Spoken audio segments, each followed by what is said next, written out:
Hey, thank you for joining me today on Life and DNA with Amanda Renee. I'm Amanda.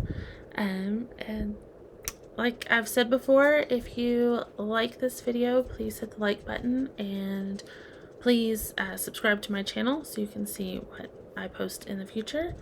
And I appreciate it. Thank you. So let's get started. I did not get to record an episode last week. Getting back from Tulsa from our little mini vacation um, was harder getting back in routine than I thought. And so I did not have time for that. Just trying to get back into the groove of school and everything else that we had going on. I did not end up having time.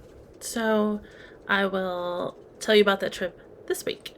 And either later this week or I might just use it for what I post next week.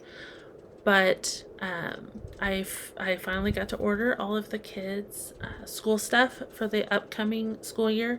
We still have about 10 weeks left of school because we go year round. But we use Masterbooks and they were having a big sale for the whole month of April. So you still have time if you wanted to get in on that to have that. They always have their stuff about 20% off. That's just their regular cost.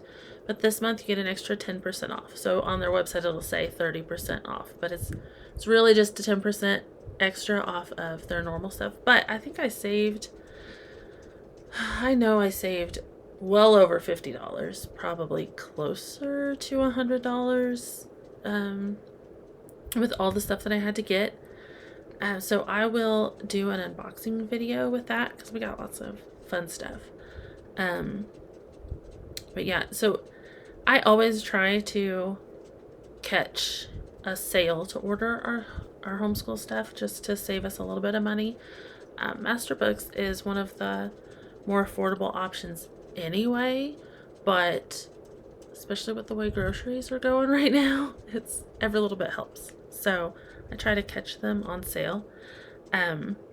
It also helps that our son is younger than our daughter, so a lot of the classes come with a teacher guide and the workbook. And so I usually, for him, especially for like history, geography, some of the sciences, if it's not just an all-in-one book kind of curriculum, then I typically get to save money on his stuff and only buy the workbook. I don't have to re-buy all the other books that go along with everything. So her school stuff, she's going to be a freshman, and some of her stuff was higher just anyway.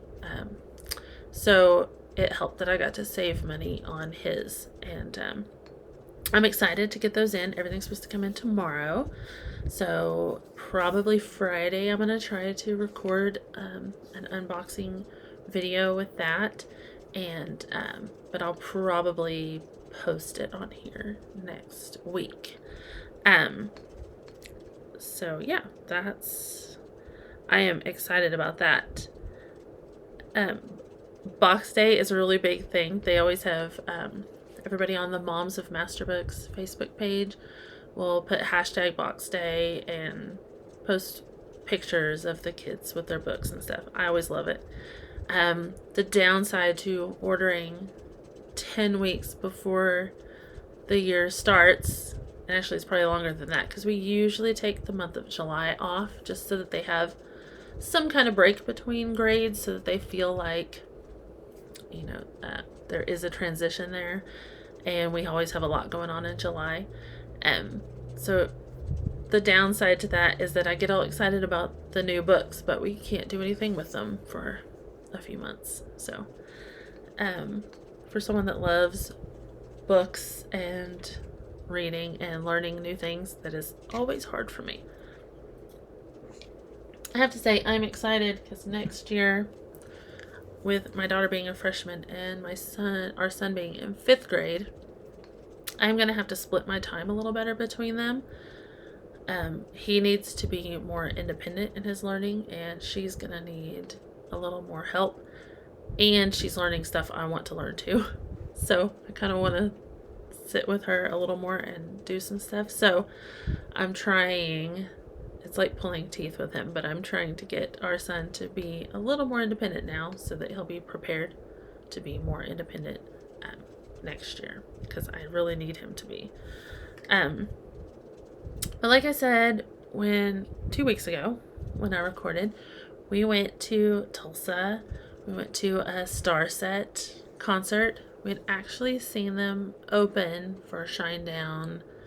I think it was Shinedown and Five Finger Death Punch like 5 years ago. But we didn't know who they were, and I guess my husband knew one of their songs. I didn't know any of their songs until we went to the concert. And I liked them, but I didn't really... I was there to see Shinedown, so I didn't pay a whole lot of attention. And then recently, I heard the song that they did with Breaking Benjamin, Waiting for the Sky to Change. And that's a really good song. And so I kind of got into them. Then they had a couple other songs my husband found. So then my kids added them to my playlist. So we've been listening. But my son had been putting on a few more songs before leading up to the concert so that I'd kind of know. And I have not heard a song by them that I don't like yet. Like, I love them now. The show was awesome. It was at the Tulsa Theater. We had never, either one of us, been there before. It's a pretty cool venue, pretty small, very intimate. Thankfully, he got us seats, and so we were sitting just far enough back that you could see everything, but without anyone being in your way. And so, of course, we were on our feet for the most part. They had a pit area where they sold just, standing room only, and apparently they oversold it because they were packed in like sardines. This place was hot too. Like, they did not have the AC turned on or up, and they were packed in there like sardines, and they were even spread down into the aisles by the time the show started. But if you have never seen a Starset show, you need to go see it. Like, they're awesome.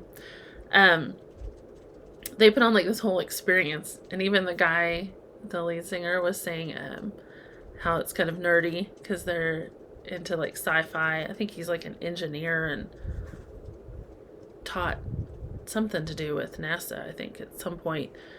But anyway, they have there's a big screen behind them, and then they had these little things in front of them that were like fans, but it would make words and images show up like 3D in front of them, and they were all dressed in costume, and they had a big raised platform in the back, and that's where the drummer, they had a girl playing what do you call it, a bass, but not like a bass guitar, like the stand-up bass, and a guy on the keyboards and synthesizer, and then a girl playing the violin, and then on the bottom was the lead singer and the two guitarists, and at different points in time they would kind of switch it around, and the lead singer was in like a space costume. Like, it was cool. It almost looked like something from Dune, but with a astronaut mask on or something. Like, it was crazy, but the whole story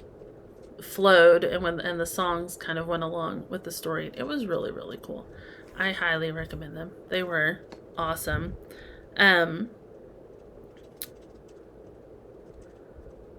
Some of my favorite songs by them, I was gonna try and pull them up. I can't play them, obviously, but so I'll tell you, if you have Apple Music and you go to Starset and you go to like their essentials, like every single song on there is awesome. The song "The Breach" is really good. The ones we knew ahead of time were "My Demons." That one's good. "Monster." "Waiting for the Sky to Change." But like "The Breach," "Infected," "It Has Begun," Ricochet, I've had stuck in my head for days. And "Die for You." Yeah, those are all, they're so good. I keep torturing my kids They keep like, we want to hear something else, but I'm like, nope. I want to hear Starset. Also, while we were in Tulsa, we went to a couple of cool places with my sister-in-law. We met up with her, and she took us to a place called the Sidecar, and it's on the very top level of like an apartment building or something. We had to take an elevator up to the top, and they had the bar and a few seats, and then they had a patio area on the top of this building. And it was really hot and sunny, so we didn't end up sitting outside, but like the view outside was really cool. If I think to do it, I will post pictures on Instagram of our trip. So I did get a picture of the view from where we were sitting. That was a lot of fun. And we went to Andolini's to eat. Oh my gosh, that is the best pizza I have ever eaten. If you ever are in the Tulsa area, definitely go there.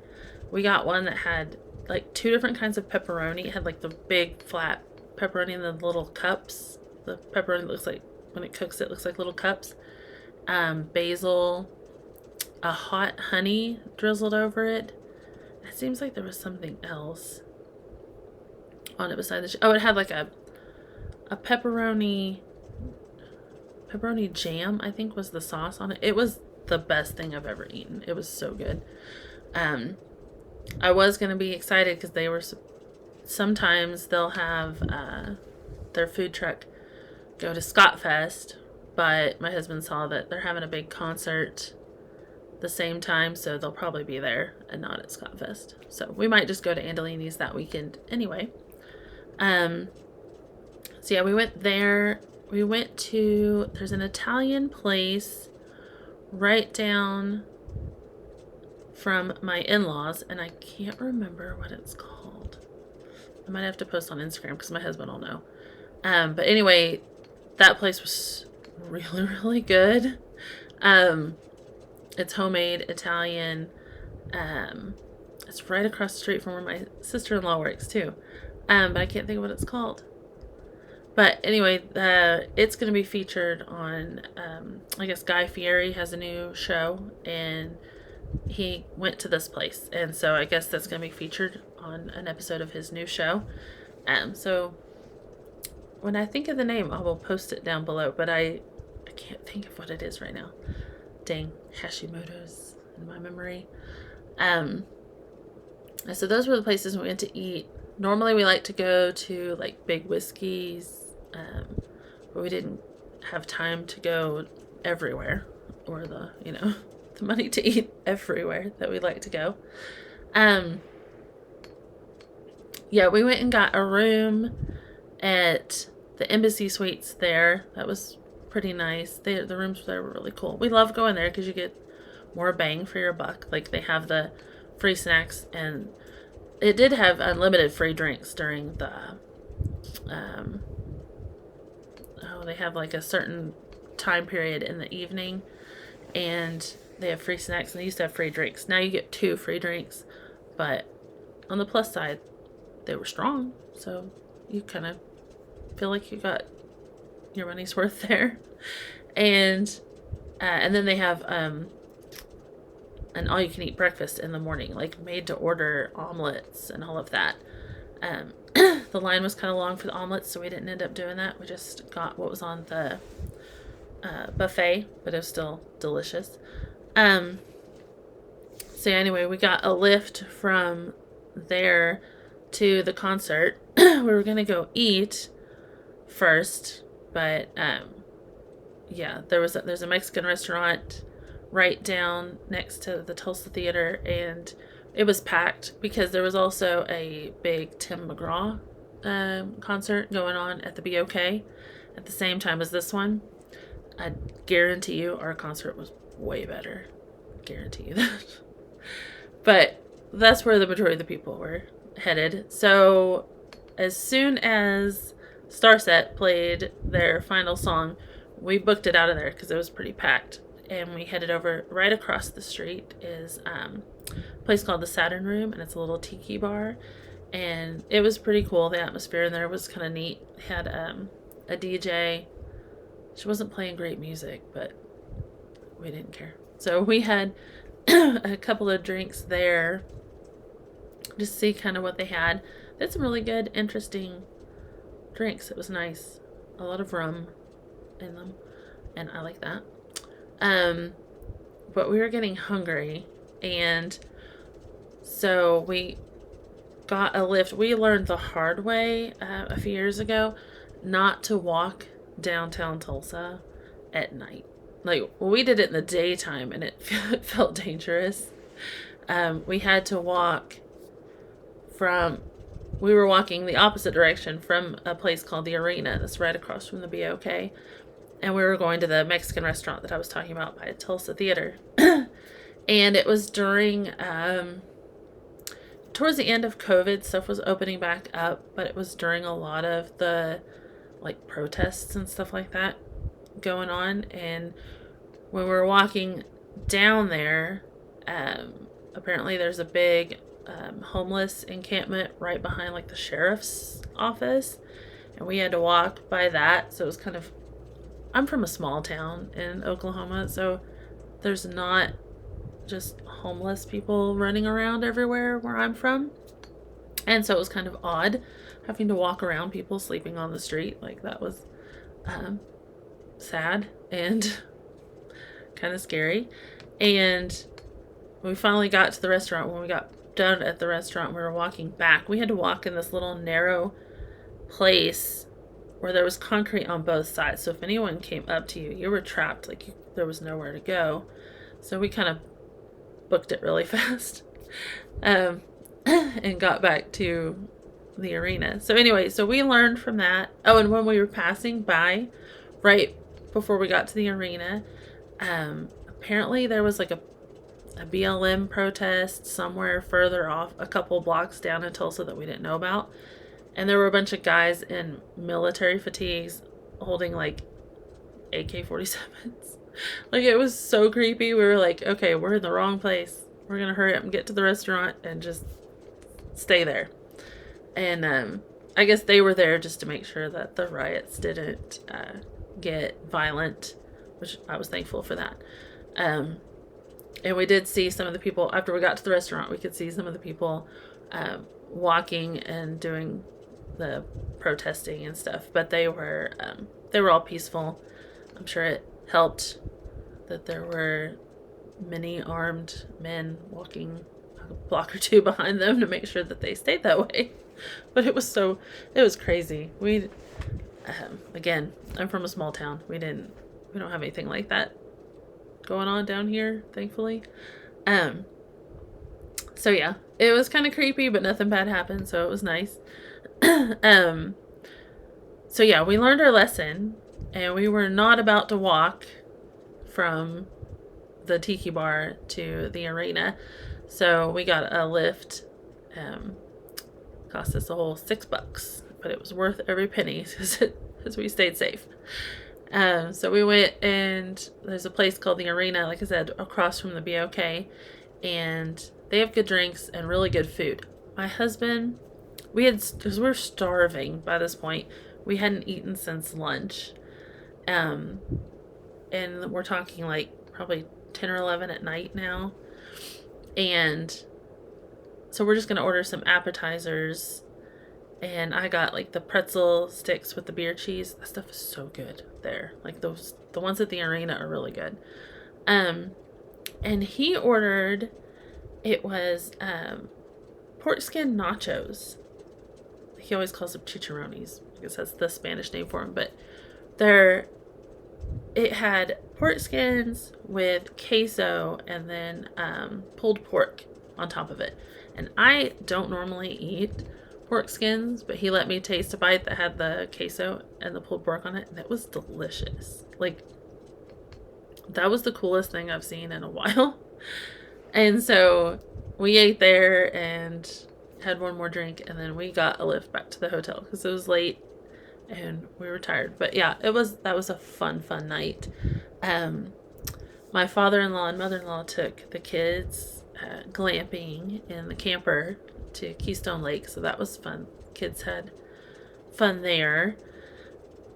Yeah, and then I think we just hung out around there until we were done. But it's nice having people that already live in the big cities like that can show you the fun spots. Because Tulsa has they have a lot of cool little places. And my in-laws and then my sister-in-law, they usually are the ones that show us what's over there, and that's nice. So yeah, if you're ever in Tulsa, go to any of those places I mentioned. It's a lot of fun. Yeah, that was about all I was going to talk about. The health thing, I'm just kind of stuck in what I can do. Waiting to take the hormone test to map out my hormones for the month. But you have to wait till your cycle starts, and mine is going kind of wacky right now, so I'm waiting on that. And I still haven't heard back from my new doctor on whether she wants me to see a rheumatologist or an endocrinologist. I guess I'm gonna have to call her again and try to get her to figure that out for me. But I keep going in waves of I get really gung-ho, like I want this over with, I want this done, I want to be healthy, and then it seems like every time I do that, I hit a brick wall, and now I've hit the brick wall, and I'm stuck again, just being stuck with all of my symptoms, and there's nothing else I can do. All the testing, it adds up, it gets expensive, and I don't like to, run through everything the beginning of the year and not have, money left to spend on stuff at the end of the year. So I'm just going to kind of take it as it comes. When I do the hormone testing, that ought to give me a lot of answers whenever I get to do that. Until then, it's just going to be my routine. Check my thyroid stuff, up or decrease my medication until they can finally figure out what it is that I need. But at this point, I'm discouraged in all of that. I thought when I was listening to Dr. Heather and taking down all that information and listening to all the testing that she said you need to have run, and the more I looked into everything, just the more discouraged I got, because there's a long list of testing that you have to get done, but it's a long list of expensive tests that you have to pay for yourself because insurance isn't going to cover most of them, which is discouraging. And on top of that, even when you get the results, if you don't have a doctor that knows what they're looking at, then you're stuck still. So that's kind of where I am. It's discouraging, to say the least. But I'm just gonna keep trying to research and keep trying to figure out what it is I need to do, and just take it one step at a time and realize that it's not something I'm going to just magically get over in a couple months, maybe not even in a couple years. I don't know. It's annoying. Autoimmune diseases are not fun. One, because you don't look sick. Two, no one takes you seriously that you even have anything wrong, even though you feel like crap most of the time. And then three, you don't have anybody to help you. So, yeah. Super fun times, let me tell you. So anyway, that's where I am with the health journey. So for the past 2 weeks, I didn't get to really eat great either, because between trying to just find, cheap and easy meals and being gone a lot, yeah, I didn't get to eat healthy. Hopefully I'll get back on track with that. But then we have another trip coming up and I'll be thrown off again. So it's the story of my life, I think. I'm hoping that after this next trip, we can be done with trips for a while until the big one in the summer. Because I need to have a routine. I'm just weird that, like, I have to have my routine. I need my routine in order to keep the house clean. I need my routine in order to keep, school going. And I have to be in a routine if I'm going to eat healthy, because if you give me a reason to cheat off of that, I will. Because when I run out of time and I run out of energy, I'm done, and then I don't want to mess with it. So I'm hoping that after the trip we have in a couple weeks that we'll be done with that for a while. Because I kind of need. I love the trips. I have a lot of fun on the trips, don't get me wrong. But I need a break to kind of get some stuff back on track. So, yeah. That's where all of that is. We got our tickets already for Scott Fest, speaking of trips. But that one I am so excited about. And it's not till September, so I have time to, mentally, physically prepare for that. Not that I'm not looking forward to the trip we have coming up. I am very excited about that. And it'll be low key. We're not getting a hotel on this trip, and we're not, we shouldn't be spending a ton of money on this trip. It's for our anniversary and Mother's Day. So it's going to be a lot of fun. I'm really looking forward to that one. It's just, and it won't interrupt my routine as much because it'll just be over the weekend. So yeah, this trip isn't going to affect me like that. Whereas like the other one was a little longer, and we needed it. Don't get me wrong. We needed that trip, and I love that trip. But yeah, I need a break from trips after this next one, so we can, I can get school wrapped up with the kids and get all that done, and I need that. So yeah, Scott Fest, we already got our tickets. I have been researching our family lines. I've been trying to go through on my side, and then I'm going to do it to my husband's family tree. But I've been trying to find all the surnames as far back as I can on our family tree, and find which one came to America and where they came from. So I'm trying to, I know what our, ancestry DNA breaks down your DNA by, English, German, Scottish, all of that. It breaks it all down. But I want to see which ancestor of ours actually came from where and when. And that's been fun. And then I'm trying to make a list of all of the Scottish surnames so that when we go to Scottfest, we can look for the different tartans, because we weren't able to find tartans for, I have Bruce in my family, and my husband is, of course I'm going to forget what it was. And we couldn't find either one of our tartans. And so I'm trying to make a broader list of ancestors, because it turns out I had way more Scottish ancestors than I realized, and some on my mom's side, and I didn't realize how many I had. And so I'm trying to make a list of that for us to take up there to do all of that. But the problem I'm running into, on top of that, there are some ancestors you just lose the paper trail for, and there's so many people with that name, you can't be sure which one is yours. On top of that, sorry, a lot more ancestors of mine, and actually of my husband's too, from when I was trying to do some of that with his.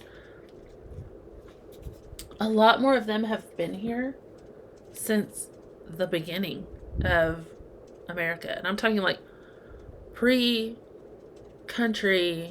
I'm talking like Jamestown times, way back. And so then it makes it even harder to figure out who came from where.